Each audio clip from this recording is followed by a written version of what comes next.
But there was this little voice in my head said, I think this is life support. But no one used that word, and I decided I wasn't going to ask anybody that word. So, but what I saw was not good, and I said, "This is life support," you know. Every year, the lives of thousands of Canadians are saved or improved because of organ and tissue transplants. Some individuals live in hope that a donor will one day be found. Others die, simply waiting for a match.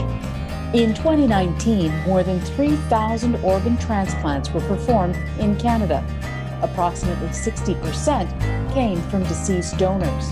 Each organ transplant story has two starkly different faces. One miraculous, the other tragic. A story of joy and new hope against one of grieving and loss. Behind these are stories of real people with real families. John Dickhout and Rick Prashaw are among them. The Gifts of Life series peers into both sides of the organ donation story.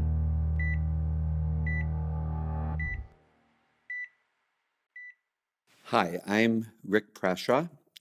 I am an author of a book called Soar, Adam Soar, which is the story of my son and also the family as he became a organ donor, saving 4 lives after a drowning, seizure related to drowning in 2016. My child, Adam, you can see here, went through a lot of transition in his life. He was actually born Rebecca.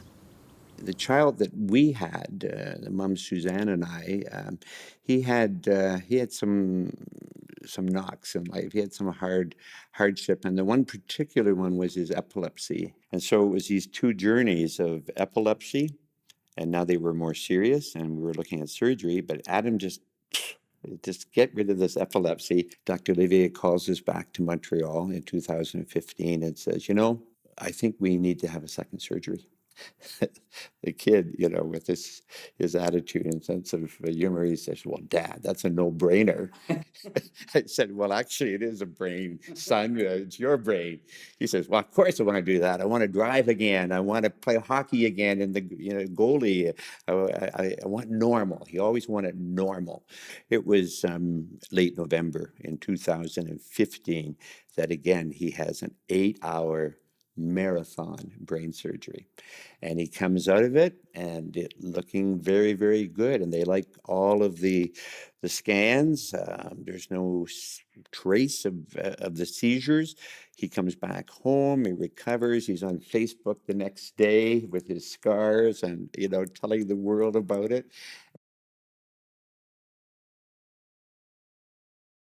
He was recovering pretty well, and so in January I said, I'm going to California because that's my go-to winter getaway. I have a sister, Patty, down there, and Patty's a nurse in California, and she's been there some 30 years, and I think I've been there 12 winters, for a month or so. I really, really encourage Adam. We got the green light for the plane ride. That was a big issue. But Adam's 22 at the time. Adam doesn't want to be with Dad. He was living the life. He was getting healthy. He was getting ready to go back to work as assistant chef at the Nature Cafe at the Canadian Museum of Nature. So I went alone, and it was just a wonderful holiday, as they always are. I was about 2 weeks into my holiday, another week to go, and about 3 o'clock that afternoon, California time, the phone rang, and I didn't get to answer it. And about 2 minutes later, my brother John phones my sister Patty. And all during that call, Patty's looking over at me. And it's not good. I just know it's not good. All Patty says is, you have to call Suzanne right now, the mom. And so Suzanne, I got a hold of her instantly. She, of course, was the one that had called me. Adam had been left alone in a hot tub. He'd had a massive seizure. Patty grabbed me and held me for a sec, and then I just went into my Rick mode, which is sort of like, I don't know whether it's the male mode or whatever, but I just had to get home. Down we went about a half an hour to San Luis Obispo and got into the parking lot. And I was just to get out, and Patty grabs me by the hand, and and she says, "Hun, Adam's young. He's gonna make it. I think they got him in time, but just in case, he's so healthy. He's such a good kid. He would so much, if he can't live, want to save someone's life."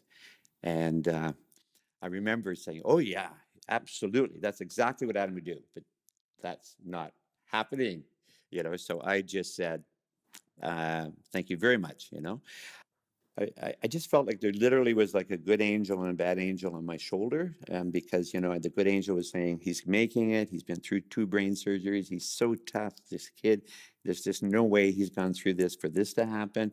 It's going to be fine, Rick." And then the other angel started, burial, death, funeral.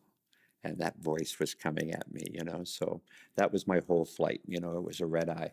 You race home, you rush home, and then you stop and you wait and you have nothing to do. You just sit there and love.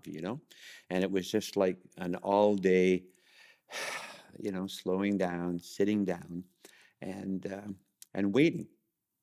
But there was this little voice in my head said, "I think this is life support." But no one used that word, and I decided I wasn't going to ask anybody that word. So, but what I saw was not good, and I said, "This is life support," Because I saw how serious it was, there was one moment that I took Suzanne aside, and even though we'd been separated a number of years, we were parenting together on the hockey and the epilepsy and school and life, and we really, really shared the parenting. And I, about noon hour on Saturday, mentioned organ donor and just got this slash of a hand, like, "No, we're going to save this kid. They're in there trying to save him." So I made a side little conversation with the nurse, and I said, "It may be too soon, but I just want you to know that if this is not meant to be for us, I'm pretty sure that my son would really want to be an organ donor. He's just so positive and generous and a giver." So I said, and she said, "Thank you." So I think I mentioned to Dr. Cardinal on Saturday my conversation with the nurse, and again, he deeply appreciated this, and he said, "We're just in a wait and see. This is all we're doing. Adam's going to tell us what's going to happen here." And he says, "We're doing everything we can." Adam's friends just took over the whole floor.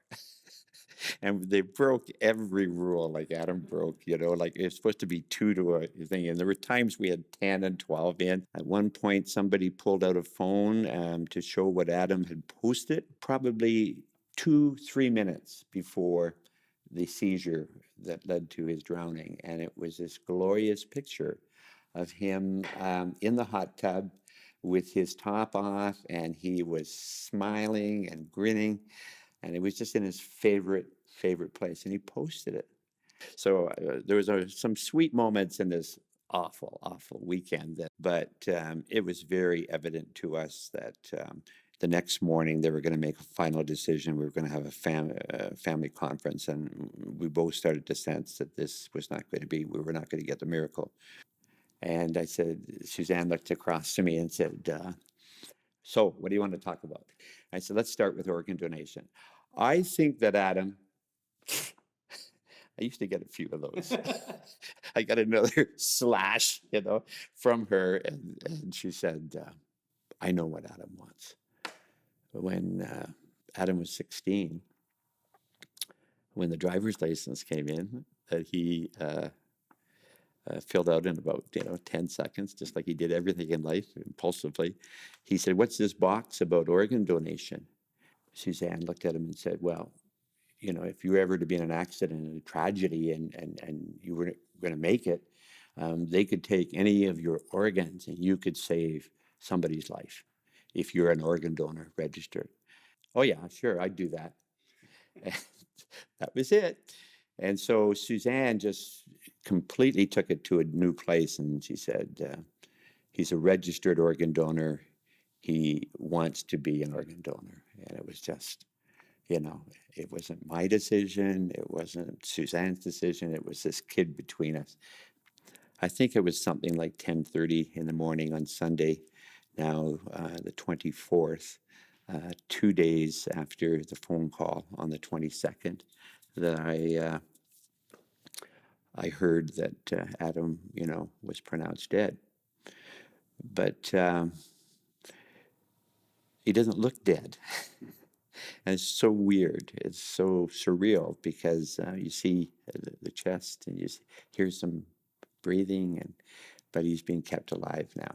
And but he's dead, and he's been pronounced dead, and medically it's been certified. And then that was the first time that the hospital, brought up the organ donation. They said, "You've expressed a will for Adam as an organ donor, and we hear that he's a donor. And in fact, once you, Rick, yesterday signaled an interest, a possibility, that was our signal to contact Trillium Gift of Life." And so that set in process something that if Adam was not going to make it, then they were ready to move to the next phase. And Suzanne and I went to a room, and we met with the Trillium Gift of Life representative, and he took us through the whole process and did a very personal, very difficult, but it's a necessary one to ensure the integrity of the organs and of the tissue. We didn't know what was going to be taken. They would now take over and take care and respect Adam, and it would be at some point today that decisions would be made with respect to each organ, and that we would be told what would happen. So we then had a friend of my oldest stepdaughter, Lindsay, who runs basic funeral services, and she arrived from her son's birthday, her son who was named Adam. One of the many coincidences of that day. And I said, well, he may be an organ donor. That's fine. We will wait. We'll just wait for when we receive Adam. And we will prepare for the viewing very quickly. And everything happened as they said it would happen. That he would be an organ donor, that we would have this remarkable viewing with him, 750 people in a church for a 22-year-old kid. It was unbelievable. The first thing I woke up Monday morning on January the 25th, I thought about the organs.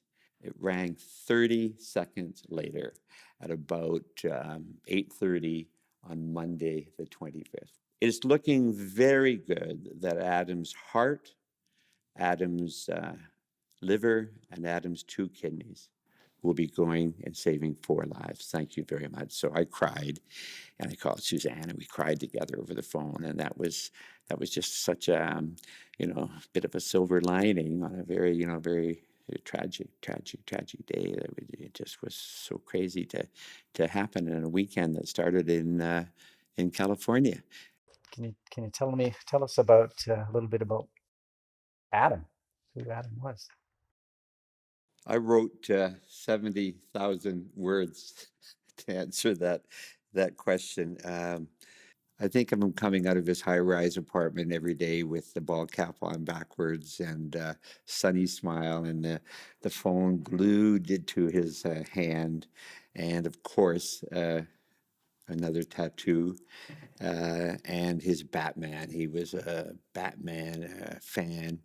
Superhero. His apartment looked like a Batman cave. That's the kid that I kind of remember, and he just had this wicked sense of humor that I didn't always appreciate as a dad, because everything to him was funny, and he would always be laughing. So the posts that I got to read and his Facebook, and he didn't care that Dad was on there, and he would always have a joke. Everything had to be a joke. Like, do you think clouds ever look down at us and say, that one's shaped like an idiot? If robbers ever came into my apartment, I'd laugh and search with them for the money. So he had a really good sense of humor. But there's more to Adam's story beside the tattoos and the epilepsy and the organ donor story. And it really became the story of his life. Is that when Suzanne gave me this amazing news that beside these three beautiful stepchildren that I was going to be a dad, she told me one day, very early in the pregnancy, it's a boy. And I go, I thought I knew something about this. Like, how do you know that? Like, it's really early in the pregnancy. She says, oh, I just know because I'm carrying this child so much like David, and it's so much not Lindsay and Lauren's pregnancy. So it's a boy. So quite early in the pregnancy, we landed on Adam, and we started calling this baby in the womb Adam, Adam this, and we would talk to Adam. On April 22nd, 1993, in a 17-minute labor, which again was a harbinger of this entire kid's life in the fast lane, out comes the baby, and so fast that they didn't find a doctor in the hospital. And an intern catches the baby and announces to us that we are the proud parents of a beautiful baby girl. At which point, Suzanne bolts halfway up on the table looking for Adam. Where did Adam go? You know, and we were shocked, but I didn't care. I mean, I'm a dad, and I'll take a beautiful baby girl. At 2 years of age, you know, the typical parent question Suzanne gets asked, how many kids you have? She'd say, I have 2 girls, I have a boy, and I have a wannabe. I have a girl who wants to be a boy. So if you remember To Kill a Mockingbird, Scout, you know, the kid who was boyish, tomboyish, that was my Rebecca. I tried, I didn't think I needed to see a dress, but God, I negotiated like a couple times, you know, First Communion.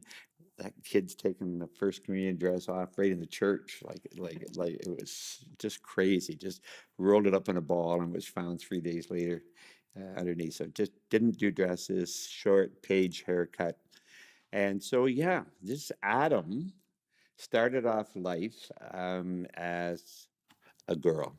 Rebecca starts a glorious run as a hockey goalie for 7 years, 10 to 17, and just loved hockey. And there was nothing better than at the end of the first game when the coach in the second game said, we don't have a goalie. And then she'd say, Dad, I could be a goalie the second game, you know, and she'd be looking for a coach for the third game.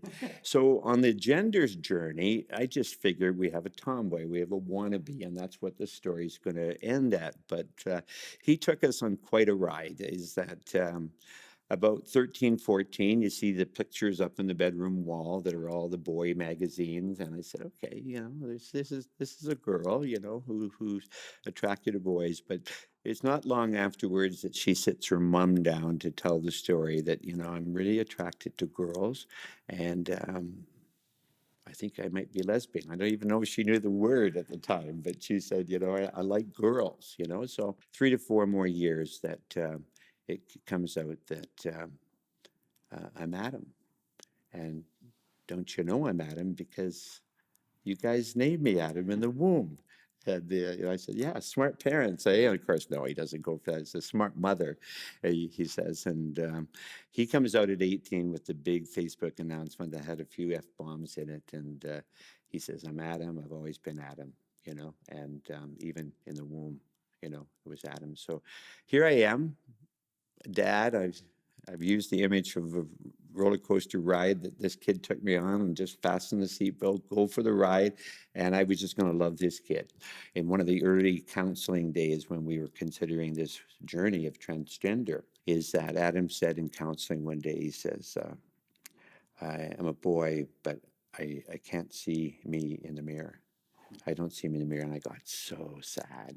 I just so sad. I just felt, you know, his pain that, you know, some days I don't like what I see in the mirror, but I see me. I'm me, you know. And he didn't see himself, and he wanted to see himself, and he wanted to become himself.